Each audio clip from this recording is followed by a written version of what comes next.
Pedalaman Sumatera.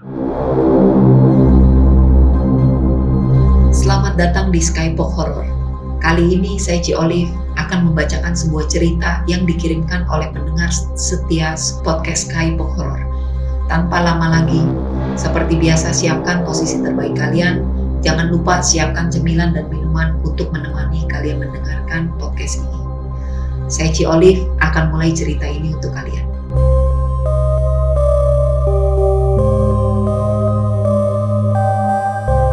Pedalaman Sumatera menyimpan banyak cerita.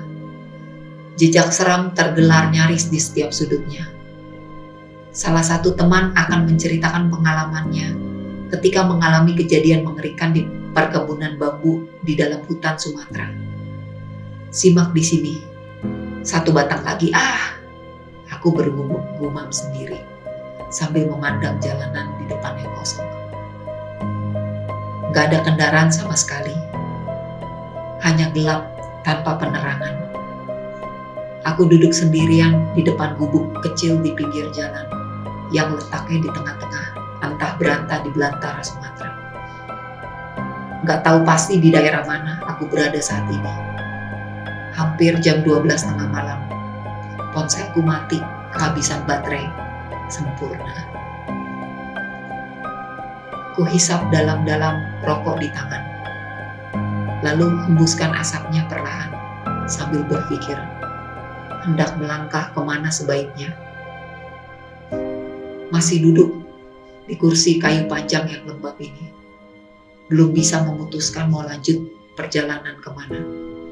Sempat berniat untuk kembali saja ke arah di mana aku diturunkan oleh bis malam yang aku tumpangi tadi. Tapi jaraknya sudah cukup jauh dan akan memakan waktu lama lagi. Ditambah, aku sudah lupa arah jalannya. Tapi, kalau ingin melanjutkan jalan ke arah barat, mengikuti jalan yang lumayan besar ini, juga nggak tahu harus akan berjalan seberapa jauh lagi sampai menemukan setidaknya kota kecil untukku bermalam. Sampai akhirnya, rokok di tangan habis. Aku pikir sudah saatnya bergerak. Nggak bisa juga untuk menunggu di tempat ini sampai pagi. Kemudian aku bangkit dari duduk, memutuskan untuk melanjutkan perjalanan ke barat dengan berjalan kaki mengikuti jalan aspal ini. Aku yakin kalau jalan yang sedang aku susuri ini masih termasuk jalan lintas yang dijadikan jalan utama oleh kendaraan yang melintasi Pulau Sumatera. Tapi kalau memang ini jalan utama, kenapa sepinya begini? Kosong. Sama sekali gak ada kendaraan yang melintas. Permukaan jalan masih basah akibat guyuran hujan sebelumnya. Kanan kiri jalan hanya gelap, menaungi pepohonan tinggi yang berdiri cukup rapat. Gak ada suara sama sekali, kecuali suara langkah kakiku. Pijakan sepatu yang bersinggungan dengan permukaan aspal, hanya suara itu saja. Tipikal jalan di lintas pedalaman Sumatera. Jalan berliku banyak tikungan, disertai dengan tanjakan serta turunan. Semuanya nyaris dipagari oleh pepohonan tinggi dan rindang. Udara gak ada pergerakan, namun dinginnya mulai terasa. Langit sama sekali gak berbintang, hanya abu pekat awan yang masih kelihatan menggantung, menyisakan uap air. Semoga jangan dulu turun hujan lagi. Agak goyah nyaliku sebenarnya berjalan di daerah seperti ini. Agak menyeramkan. Tapi gak ada jalan lain selain terus melanjutkan langkah sampai setidaknya aku menemui perumahan penduduk yang mungkin bisa aku tumpangi untuk bermalam. Sudah setengah jam lebih, belum juga ditemui ada perumahan penduduk atau bangunan lainnya. Masih saja pepohonan dan semak belukar di sisi jalan. Gak ada juga kendaraan melintas, satupun gak ada. Sepertinya hanya aku saja manusia yang sedang bergerak di sini. Sampai kemudian, ketika sudah hampir 1 jam perjalanan, aku berhenti sejenak untuk mengambil sebotol air mineral dari dalam tas ransel yang kugendong. Sambil terus memperhatikan sekitar, masih saja sama seperti gak ada kehidupan, sepinya mati. Setelah minum, aku lanjut berjalan. Tapi baru beberapa langkah bergerak, aku berhenti lagi karena mendengar ada suara dari kejauhan. Suara yang sepertinya mesin motor. Masih sangat jauh karena belum ada penampakan. Tapi aku yakin kalau suara itu arahnya dari belakang. Alhamdulillah, akhirnya ada motor lewat memangku. Deru mesin motor terus terdengar. Tadinya sayup-sayup jadi makin jelas. Ternyata benar itu motor. Samar mulai terlihat lampu depannya yang menyala, walau gak terlalu terang. Sinar lampu motor yang awalnya menyembul dari sela-sela pepohonan, sampai akhirnya kelihatan jelas karena sudah semakin dekat jaraknya. Masih agak jauh, tapi aku sudah menghadap ke motor itu sambil melambaikan tangan memberi isyarat agar dia menghampiri. Motor yang memang sedari awalnya berjalan tidak terlalu kencang.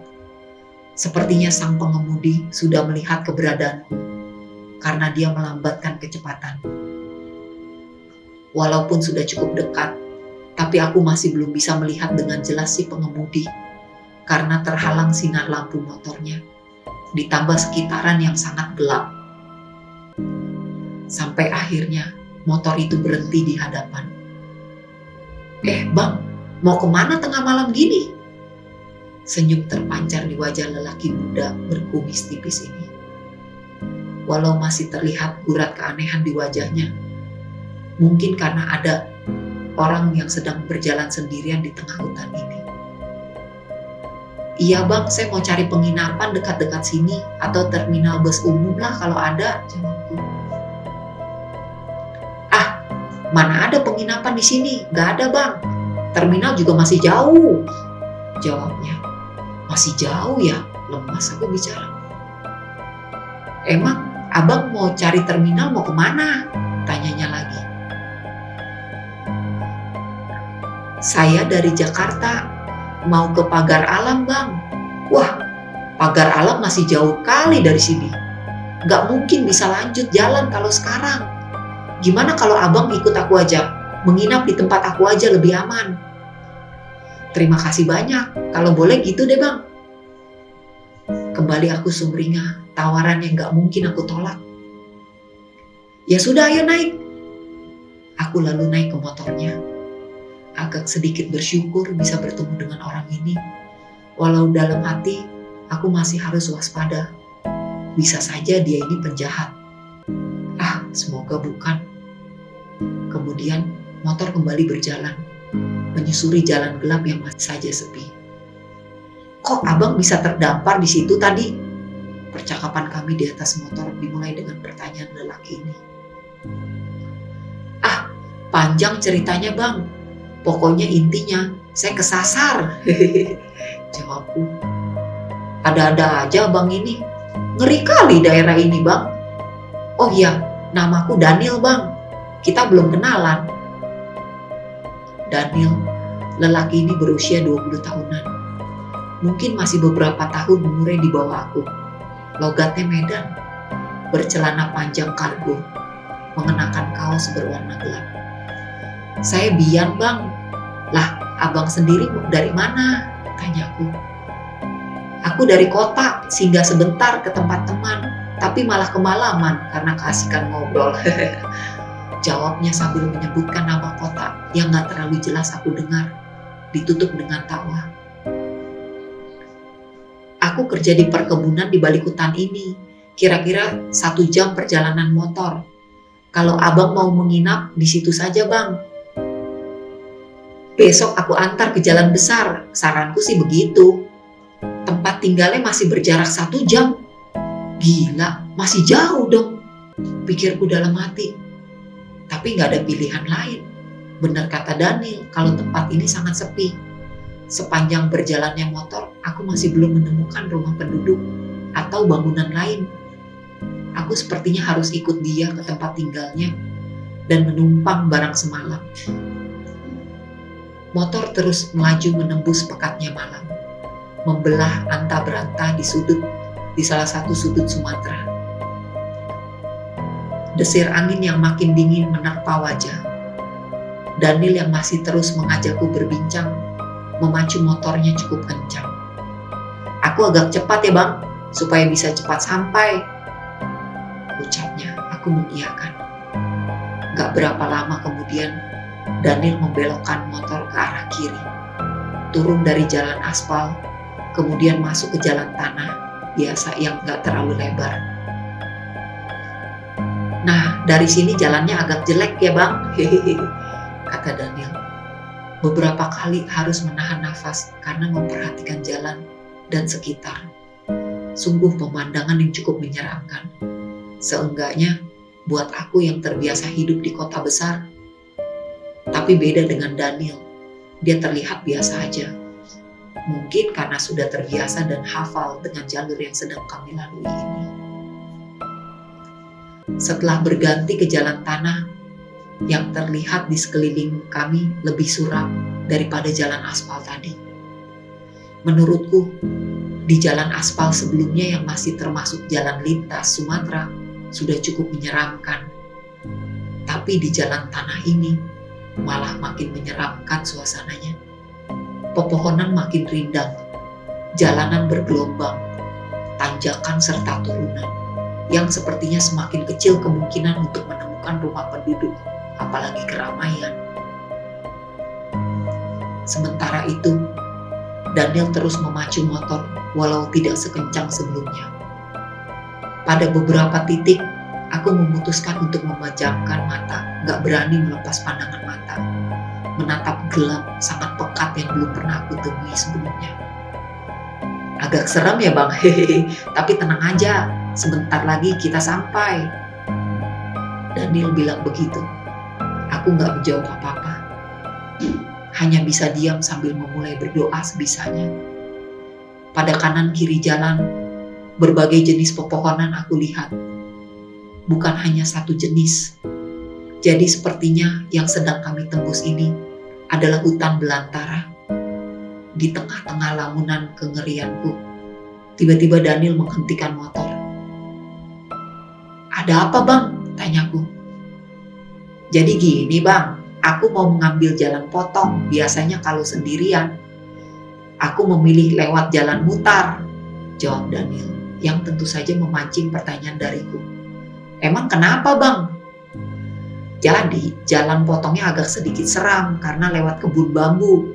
Jalannya kecil dan lebih gelap dari ini karena banyaknya pohon bambu," jawab Daniel. "Jalan memutar lebih enak dan gak begitu seram, tapi jadi lebih jauh. Kalau sekarang aku ada teman, jadi gak apa-apa kalau lewat jalan potong," hehehe, sambung Daniel lagi. "Oh ya udah bang, terserah abang aja. Saya kan gak tahu jalan," jawabku. "Baiklah kalau gitu, kita jalan ya," ucap Daniel. Tapi sebelum jalan, sejenak Daniel terlihat bibirnya komat kamit membaca doa. Menambah ketakutanku saja. Lalu motor mulai melaju. Derunya gak sekencang sebelumnya.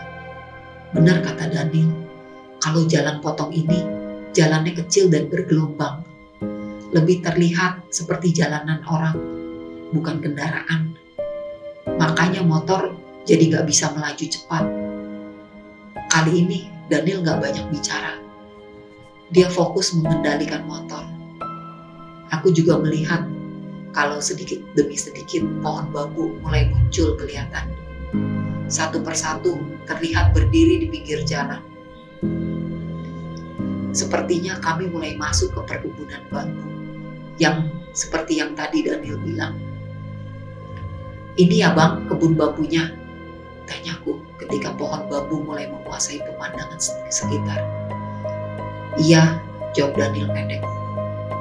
Motor terus melaju, menyusuri jalan setapak yang kanan kirinya kali ini sudah dipenuhi oleh pepohonan yang rapat, bambu yang rapat. Tempat ini jauh lebih menyeramkan dari sebelumnya. Aku bisa merasakannya. Cukup lama kami membelah menyusuri pepohonan bambu ini. Nyaris setengah jam. kami terus disuguhi sesaknya batang bambu. Sampai ketika kami berhasil menemui jalan agak lebar, tapi masih jalan tanah. Syukurlah, aku sedikit lega, karena sepertinya kami kembali bertemu jalan utama. "Udah aman bang," hehehe, ucap Daniel. Sialan, aku kira Daniel ini gak ketakutan. Ternyata sama sepertiku. "Bentar lagi sampai bang," Daniel bilang begitu ketika motor kembali melewati jalan yang sekitarannya bukan pepohonan bambu lagi, berganti seperti semula dipenuhi oleh pohon lain yang tinggi besar dan rindang. Sangat berharap apa yang Daniel bilang itu benar. Aku sudah lelah fisik dan mental. Perjalanan dari Jakarta sejak kemarin sungguh menguras habis tenaga. Ingin rasanya merebahkan badan ini dan tidur lelap. "Nah, itu rumah kami bang," ucap Daniel dengan nada gembira. Benar, di kejauhan aku melihat ada satu rumah gak terlalu besar yang berdiri dalam gelap, berdiri di tengah-tengah hutan belantara ini. Syukurlah perjalanan ini ada akhirnya juga. "Wah, bawa kawan kamu Neil?" Seorang lelaki berumur 40 tahunan keluar dari kamar setelah kami masuk ke dalam rumah dan Daniel menyalakan lampu petromak di tengah ruangan. Lelaki itu terlihat baru bangun tidur dengan sarung yang masih menutupi tubuhnya.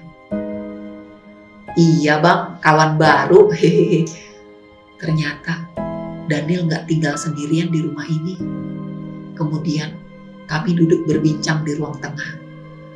Jam sudah menunjuk ke pukul 2 pagi. "Wah, bisa ya kamu sampai terdampar sendirian di jalan lintas yang sepi itu ya? Daerah rawan itu. Untung saja Daniel tampan ini menemui kamu ya." "Ya, inilah rumah kami, kecil dan jelek. Silakan kamu istirahat di sini. Besok kalau sudah siap, Daniel akan antar ke terminal ke kota di Pagar Alam." Lelaki ini bernama Dirman. Aku dan Daniel memanggilnya Bang Dirman. Dia berasal dari Bengkulu. Dan juga akhirnya aku tahu belakangan kalau Bang Dirman dan Daniel bukan hanya sekedar tinggal di rumah itu, tapi ternyata mereka sambil bekerja. Mereka berdua bekerja pada satu orang terpandang dan kaya raya di daerah itu. Tugas mereka adalah menjaga dan merawat tanah perkebunan luas milik orang terpandang itu. Cukup seru perbincangan kami. Walaupun baru kenal, tetapi Bang Dirman dan Daniel merupakan orang yang cukup senang berbincang. "Hutan gini kan kosong aja gak ada apa-apa, tapi kenapa harus dijaga ya?" tanyaku heran pada mereka berdua. "Oh, jangan salah. Di dalam hutan ini banyak pepohonan yang kayunya berharga tinggi. Belum lagi bambu-bambu di atas tadi. Kalian berdua lewat kan? Wah, duit itu. Kalau nggak dijaga, bisa habis semuanya." Lantas, Bang Dirman langsung jelaskan karena pertanyaanku tadi. Jadi begitu, mereka ditugaskan untuk menjaga isi dari hutan ini agar nggak dicuri. Aku mulai mengerti. Kemudian mereka bertanya tentang aku juga. Banyak pertanyaan, salah satunya adalah, "Ada perlu apa di Pagar Alam?" Aku memberikan sedikit penjelasan. Kalau di Jakarta, baru saja kehilangan pekerjaan akibat pandemi yang baru saja terjadi. Dan karena sudah cukup lama menganggur, untuk sementara aku memutuskan untuk pulang dulu ke rumah orang tua di Pagar Alam. "Oh, begitu ceritanya. Emang di Pagar Alam gak ada pekerjaan lagi?" tanya Daniel. "Belum ada, mau pulang aja dulu, sekalian kumpul sama orang tua. Udah lama juga gak mudik." Sebenarnya Kami sedang butuh orang di sini kalau kamu memang butuh pekerjaan sementara. Tapi kerjaan kuli sih. Bang Dirman kali ini hanya bersuara. Oh ya, kerjaan apa bang? Aku penasaran. Lahan perkebunan dan hutan ini terlalu luas untuk kami jaga kalau cuma berdua. Butuh orang lagi supaya bisa cakup semuanya. Sekarang kami masih sering kecolongan. Iya bang, kami butuh orang lagi untuk jaga lahan. Sebelumnya udah beberapa orang kerja di sini. Tapi gak ada yang lama-lama. Pada gak tahan kerja di hutan. Daniel menambahkan. Aku langsung berpikir, wah lumayan nih.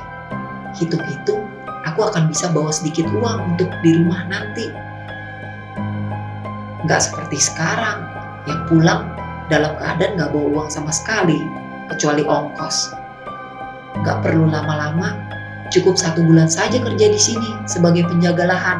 Aku bisa bawa uang sedikit untuk orang tua. Wah, boleh tuh bang, saya mau deh. Aku bilang begitu. Nah, bagus kalau gitu. Nanti siang saya ngomong ke Pak Anwar. Dia pasti setuju. Besok kamu udah bisa mulai kerja. Sambilnya tersenyum. Bang Dirman bilang begitu. Tapi bayarannya gak besar ya. Jangan dibandingin sama gaji di kota, kata Bang Dirman lagi. Iya bang, gak apa-apa. Saya ngerti kok. Ya sudah. Dalam percakapan singkat itu, akhirnya yang cukup mengejutkan buatku. Kok tiba-tiba aku dapat kerjaan? Seperti itulah. Perbincangan selesai, kami memutuskan untuk tidur. Malam berikutnya, kami sudah berkumpul lagi di rumah, dan atas persetujuan Pak Anwar, bos mereka, aku diperbolehkan bekerja di sini. Malam pertama ini, kamu jaga di kebun bambu dulu ya, Daniel di kebun jati, saya keliling patroli. Bang Dirman memberikan tugas kami masing-masing untuk bekerja malam itu. Kebun bambu yang Bang Dirman maksud adalah kebun yang ketika datang pertama kali sudah kulewati bersama Daniel menggunakan motor. Kebun yang pepohonannya cukup rapat. Sedangkan Daniel bertugas menjaga kebun jati yang jaraknya agak jauh dari kebun bambu, menurut cerita mereka. Singkatnya, setelah perlengkapan semua sudah siap, sekitar jam 9 malam kami keluar rumah menuju perkebunan yang akan kami jaga. Tujuan pertama adalah kebun jati yang akan Daniel jaga. Jaraknya gak terlalu jauh dari rumah. Setelah melewati jalan terjal dan berliku dengan berjalan kaki, kurang dari setengah jam kami sudah sampai. Ada satu gubuk bambu sederhana yang dijadikan semacam pos tempat kami berjaga nanti. Gubuk ini gak terlalu besar. Kira-kira hanya cukup untuk 4 atau 5 orang saja di dalamnya. Setelah berbincang sebentar di gubuk, kemudian aku dan Bang Dirman lanjut perjalanan menuju kebun bambu yang akan aku jaga. Sementara Daniel tinggal di kebun jati yang akan dijaganya malam itu. Nah, perjalanan menuju kebun bambu ini sedikit lebih jauh dan menantang.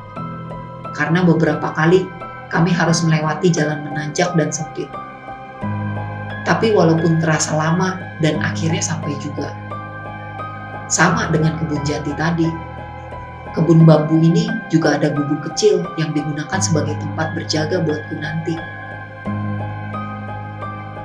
Nah, kita sudah sampai. Kamu berani kan? Hehehe, tanya Bang Dirman. Berani bang, jawabku pendek. Walaupun begitu, tapi tetap saja aku agak gentar nyali ketika melihat suasana di kebun bambu ini. Pepohonan bambu yang nyaris rapat gelap, sama sekali gak ada pencahayaan. Tapi di gubuk kecil ada lampu minyak tanah yang bisa dinyalakan nantinya. Yang membuat nyaliku agak ciut ketika sadar kalau tempat ini jauh dari mana-mana. Jauh dari pemukiman, apalagi keramaian. Sepi gak terkira. Mungkin hanya kami bertiga manusia yang ada dalam hutan belantara Sumatera ini. Tapi ya sudah, karena sudah terlanjur mengiyakan, Untuk mengambil pekerjaan ini akan aku jalani saja sampai mana nantinya. Bian, saya keliling dulu ya. Habis itu ke tempat Daniel, baru ke sini lagi. Tenang saja, saya nggak akan lama-lama. Kamu masih baru kerja, nanti kalau udah lamaan, pasti akan terbiasa. Benar, ternyata sudah hampir jam 11. Nggak terasa cukup lama kami berbincang. Iya bang, aman lah. Semoga lancar malam ini, nggak ada apa-apa, jawabku. Iyalah, pasti aman, jawab Bang Dirman. Setelah itu, Bang Dirman berangkat meninggalkan aku sendirian. Dia berjalan menuju jalan setapak arah di mana kami datang tadi. Dalam gelap, aku melihat Bang Dirman berjalan menjauh sampai akhirnya benar-benar hilang dari pandangan.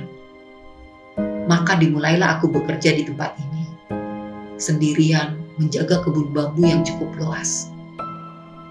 Duduk di gubuk kayu dengan penerangan lampu minyak tanah, yang pada akhirnya aku matikan juga. Sepeninggal Bang Dirman, aku hanya ditemani oleh suara-suara binatang malam yang bersautan. Selebihnya hanya senyap alam. Gila, udah sejam lebih Bang Dirman belum datang juga. Lagi-lagi ucapan kalimat kekhawatiran meluncur dari mulut. Jelas saja aku mulai cemas. Ketika sudah sedemikian lamanya, Bang Dirman belum muncul juga. Ketenangan perlahan berganti. Desir angin merambah masuk ke sela-sela bambu yang menjulang tinggi, membuat batang-batangnya mulai bergoyang pelan.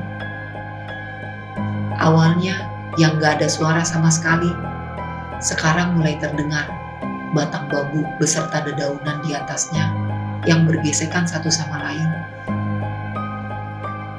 Aku makin sering mengubah posisi duduk, gelisah. Juga agar sambil dapat terus memantau ruangan terbuka di sekitar. Gelap, sama sekali gak ada penerangan. Penglihatan hanya terbantu oleh serpihan cahaya langit yang walaupun sedikit, tapi bisa memantulkan objek pada retina mata. Gak bisa menyalakan lampu templok yang masih menyisakan sedikit minyak tanah di dalamnya. Aku gak mau menghidupkan, karena justru akan menyulitkan mata untuk melihat kejauhan kalau lampu ini menyala. Sekali lagi, aku menyalakan rokok, mencoba mengurangi kegugupan dan kekhawatiran. Sial, kok aku bisa sampai sini? Kenapa aku mau ambil pekerjaan ini? Menggerutu sendirian, menyesal dengan apa langkah yang aku ambil sebelumnya, sehingga bisa terdampar di tengah hutan Sumatera yang tengah malam mengerikan ini. Jam 12:30, hampir 1,5 jam, Bang Dirman belum juga kelihatan batang hidungnya. Bangsat, gue dikerjain, kalimat umpatan lagi-lagi keluar dari mulut. Situasi mencekam, membuat waktu lambat berputar. Detik sangat perlahan untuk berganti menjadi menit. Menit yang satu tertahan berat untuk bergulir menuju menit berikutnya. Tapi setelahnya, aku tiba-tiba menahan nafas, menajamkan pendengaran, karena merasa ada yang berubah. Tiba-tiba semuanya diam. Gak ada lagi suara sama sekali. Hening. Diamku lama, statis. Gak berani bergerak, memperhatikan semuanya. Seperti waktu benar-benar berhenti berputar. Yaitu tadi, putaran waktu yang sebelumnya terasa sangat lambat bergerak. Kali ini malah berhenti. Lalu tiba-tiba, srek, srek. Pendengaranku menangkap suara seperti itu, tapi masih belum yakin kalau itu memang benar suara atau hanya halusinasiku saja. Srek, kedengaran lagi. Benar, aku mendengar ada suara. Ternyata bukan halusinasi. Kali ini lebih jelas. Membuat aku jadi tahu arah sumber suaranya dari mana. Dari sebelah kiri gubuk. Aku lantas noleh. Batang bambu berdiri rapat, tapi masih menyisakan celah di antaranya. Jadi aku bisa memaksa mata untuk menerobos gelap dan mencari tahu sumber suara. Dari suaranya, terdengar seperti gesekan antara benda dengan permukaan tanah yang dipenuhi banyak daun bambu yang sudah mengering. "Bang Dirman!" Memberanikan diri bersuara. Aku memanggil nama Bang Dirman karena mulai yakin kalau suara itu adalah suara langkah kaki. Tapi gak ada jawaban. Walau sejenak suara itu berhenti setelah suara panggilanku. Srek! Tiba-tiba kedengaran lagi setelah belasan detik menghilang. "Bang!" Nekat aku memanggil sekali lagi. Tapi sama saja, gak ada jawaban. Suara itu kembali tak terdengar setelah aku bersuara. Srek, srek. Kedengaran lagi, bulu kuduku mulai merinding karena sepertinya aku melihat sesuatu di antara pepohonan bambu. Memicingkan mata, aku mencoba menajamkan penglihatan untuk menembus gelap. Penasaran. Setelah mata agak terbiasa, barulah aku bisa melihat objek tersebut walau masih samar. Ternyata seperti ada orang yang sedang berdiri dalam gelap, meski agak terhalang oleh batang-batang bambu. Namun aku masih bisa melihatnya cukup jelas. Ya, jaraknya sekitar 10 meter dari tempatku. Cukup dekat untuk memastikan kalau itu memang manusia, dan aku bisa memastikan kalau itu bukan Dirman atau Daniel. Karena sejak tadi aku memanggil gak ada jawaban. Keberanianku muncul, terselip dalam pikiran kalau yang sedang aku perhatikan itu adalah pencuri. Dan aku ditugaskan di sini sebagai penjaga kebun. Kemudian aku raih lampu senter dan 9 golok. Lalu bangkit dari duduk, keluar dari gubuk, berjalan menuju tempat orang itu. "Hei, lagi ngapain situ?" Ucapku sambil berjalan, gak ada jawaban. Orang itu masih diam berdiri di tempatnya. Aku makin semangat untuk mendekat. "Berani-beraninya ya mau maling?" Setengah berteriak, aku bilang begitu, makin berani. Kampret ini orang. Kali ini aku mengumpat dalam hati. Tapi ketika semakin mendekat dan makin dekat, ketika hanya tinggal beberapa langkah aku berhenti. Akhirnya dapat melihat dengan jelas. Ternyata sosok yang sedang aku dekati ini, ukuran tubuhnya agak beda dengan ukuran manusia normal. Walaupun tidak besar, tetapi tingginya kira-kira nyaris 2 meter. Dan juga awalnya aku pikir dia berdiri dalam gelap, sehingga tubuhnya jadi masih terlihat hitam seperti bayangan. Tapi salah. Kami hanya berjarak sekitar 3 langkah saja. Aku berdiri diam sambil terus perhatikan. Mengurungkan niatku yang awalnya ingin berteriak membentak sekali lagi. Perlahan aku arahkan cahaya lampu senter ke tubuh sosok itu. Aku ketakutan, lemas badanku. Tulang-tulang seperti lepas dari engselnya. Tubuhnya hitam legam seperti hangus terbakar, tapi sama sekali gak mengeluarkan asap. Benar pikiranku sebelumnya, kalau sosok ini tingginya gak normal, setinggi 2 meter atau mungkin lebih. Lampu senter ini aku arahkan mulai dari kakinya, lalu perlahan terus ke atas menuju kepala. Dari sini aku sudah bisa melihat jelas semuanya. Sangat mengerikan. Tapi cahaya lampu senterku tertahan di lehernya. Di titik itu aku gak berani lagi untuk melihat kepalanya. Kenapa? Karena dalam gelap aku bisa melihat kalau kedua matanya berwarna merah menyala. Makhluk apa ini? Gemetar tanganku yang sambil memegang senter. Seperti mati, aku gak bisa menggerakkan tubuh. Sangat ingin berlari dari situ tapi gak bisa. Sama sekali gak mampu. Hanya berdiam diri dalam ketakutan. Kami berhadapan sangat dekat. Sampai ketika terdengar suara lagi. Suara langkah yang bunyinya sama dengan yang aku dengar sebelumnya. Kali ini suaranya berasal dari sebelah kanan.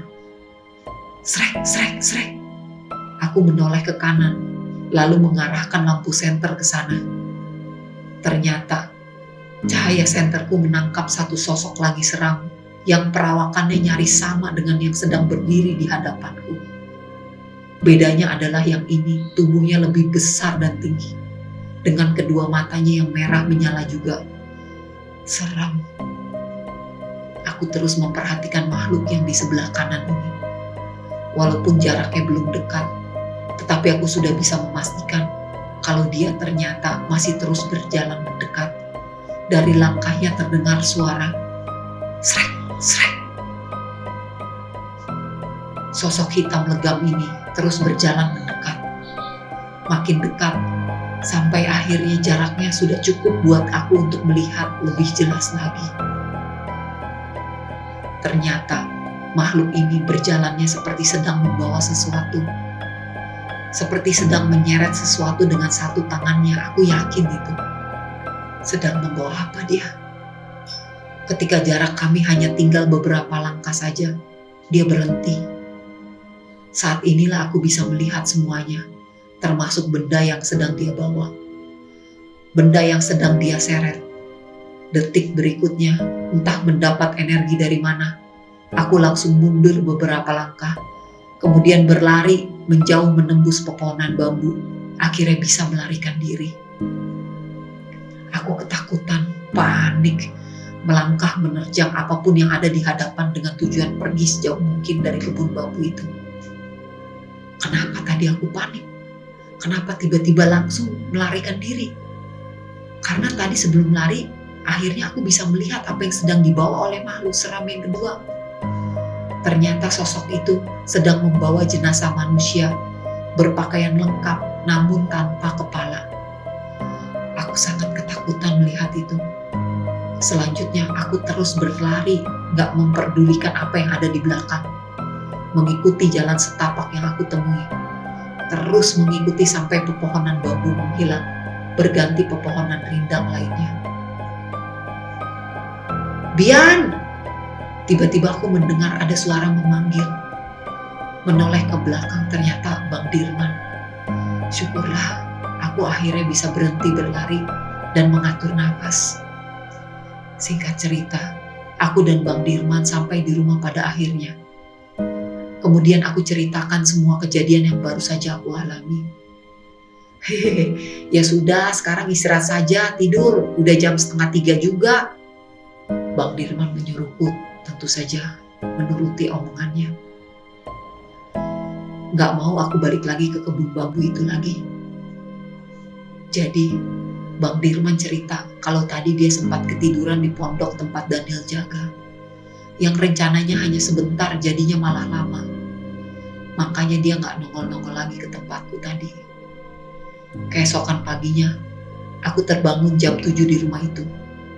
Di ruang tengah sudah ada Bang Dirman dan Daniel. Abang sudah bangun? Hehehe, sini ngopi dulu. Sumringah wajah Daniel menyapaku. Di meja sudah ada singkong rebus dan kopi untuk sarapan. Tadi malam katanya lihat hantu ya bang? Hehehe, lagi-lagi Daniel yang bicara. Kemudian sekali lagi aku menceritakan semua, kali ini lebih detail. Hutan kebun bambu itu sudah menjadi perbincangan orang-orang desa sekitar dari dulu. Emang serem sih, ucap Bang Dirman. Jadi gimana? Masih mau kerja di sini nggak? Masa baru 2 malam udah nyerah? Lanjut Bang Dirman lagi. Enggak bang, makasih. Saya lanjut pulang ke pagar alam aja, jawabku. Iya, aku memutuskan nggak mengambil tawaran pekerjaan ini dan lebih memilih untuk melanjutkan perjalanan pulang. Gak akan tahan dengan teror yang mungkin akan aku alami lagi kalau tetap tinggal di tempat ini. Demikian cerita yang dikirimkan oleh pendengar podcast Skybook Horror saya bacakan. Jangan lupa untuk follow semua sosial media milik kami agar kalian dapat mendengarkan cerita horor yang akan saya ceritakan buat kalian semua.